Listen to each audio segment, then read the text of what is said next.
Hello everyone, welcome back to my channel. ಈ ವಿಡಿಯೋದಲ್ಲಿ ನಾನು ಅವಲಕ್ಕಿ ಚಿಪ್ಸ್ ಮಾಡೋದನ್ನು ತೋರಿಸ್ತಾ ಇದ್ದೀನಿ. ಬನ್ನಿ ಹೇಗೆ ಮಾಡೋದು ಅಂತ ನೋಡೋಣ. ಅವಲಕ್ಕಿ ಚಿಪ್ಸ್ ಮಾಡೋದಕ್ಕೆ ನಾನಿಲ್ಲಿ ದಪ್ಪ ಅವಲಕ್ಕಿ ತೊಗೊಂಡಿದ್ದೀನಿ. ನಾನಿಲ್ಲಿ 3 ಸ್ಪೂನಷ್ಟು ಅವಲಕ್ಕಿ ತೊಗೊಂಡಿದ್ದೀನಿ. ಈವ್ನಿಂಗ್ ಸ್ನ್ಯಾಕ್ಸ್ಗೆ ತುಂಬ ಚೆನ್ನಾಗಿರುತ್ತೆ, ಬೇಗ ಕೂಡ ಆಗುತ್ತೆ.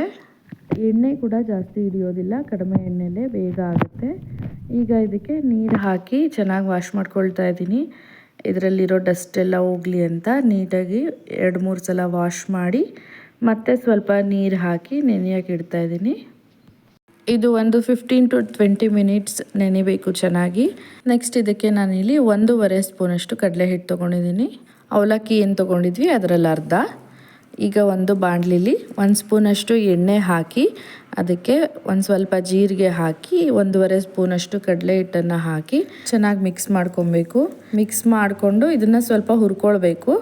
ನೋಡಿ, ಇದಾಗಿದೆ. ಈಗ ಈ ರೀತಿ ಕಲರ್ ಚೇಂಜ್ ಆಗೋ ಥರ ಹುರ್ಕೊಳ್ಬೇಕು. ಈಗ 20 ಮಿನಿಟ್ಸ್ ಆಗಿದೆ. ನೀರೆಲ್ಲ ಸೋಸ್ಕೊಂಡು ಬರೀ ಅವಲಕ್ಕಿ ತೊಗೊಂಡಿದ್ದೀನಿ.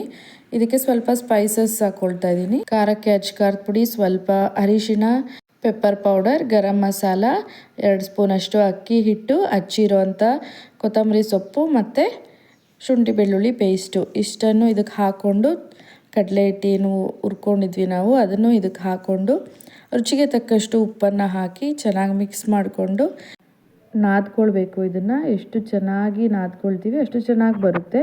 ಅವಲಕ್ಕಿ ಫುಲ್ ಸ್ಮ್ಯಾಶ್ ಆಗಬೇಕು, ಆ ರೀತಿ ಮಾಡ್ಕೊಳ್ಬೇಕು. ಮತ್ತು ನಾನಿಲ್ಲಿ ನೀರು ಹಾಕ್ಕೊಂಡಿಲ್ಲ. ಅವಲಕ್ಕಿ ನೆನೆಸಿದ್ದಾಗ ಅದರಲ್ಲಿ ಏನು ನೀರಿತ್ತು ಅಷ್ಟೇ, ಎಕ್ಸ್ಟ್ರಾ ನೀರು ಹಾಕ್ಕೊಂಡಿಲ್ಲ. ಈಗ ಚಿಕ್ಕದಾಗಿ ಉಂಡೆ ಮಾಡಿಕೊಂಡು ಇದನ್ನು ಕಡ್ಡಿ ಶೇಪಲ್ಲಿ ಶೇಪ್ ಕೊಡ್ತಾಯಿದ್ದೀನಿ. ನಮಗೆ ಯಾವ ಥರ ಶೇಪ್ ಬೇಕು ಆ ಥರ ಕೊಡ್ಬೋದು.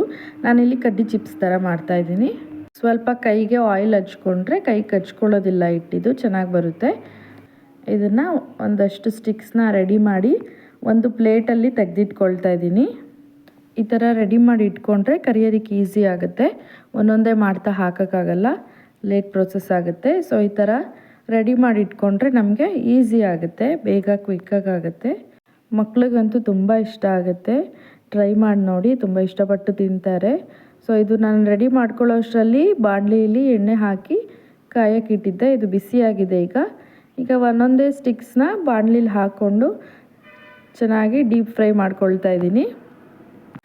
ಇದು ಗೋಲ್ಡನ್ ಕಲರ್ ಬರೋ ತನಕ ಚೆನ್ನಾಗಿ ಫ್ರೈ ಮಾಡ್ಕೊಳ್ಬೇಕು. ಈಗ ಇದು ರೆಡಿ ಆಗಿದೆ ನೋಡಿ. ಇದು ತುಂಬ ಎಣ್ಣೆ ಹಿಡಿಯೋದಿಲ್ಲ, ಮಾಮೂಲಿ ಬಜ್ಜಿ ಬೋಂಡ ಮಾಡಿದಷ್ಟಿರುತ್ತೆ ಅಷ್ಟೇ.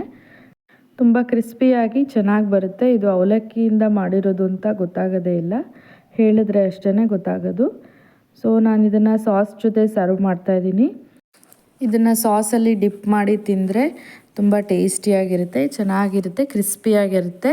ಸೊ ನೀವು ಮನೇಲಿ ಟ್ರೈ ಮಾಡಿ ಟೇಸ್ಟ್ ಮಾಡಿ ಹೇಗಿದೆ ಅಂತ ಕಮೆಂಟ್ ಮಾಡಿ.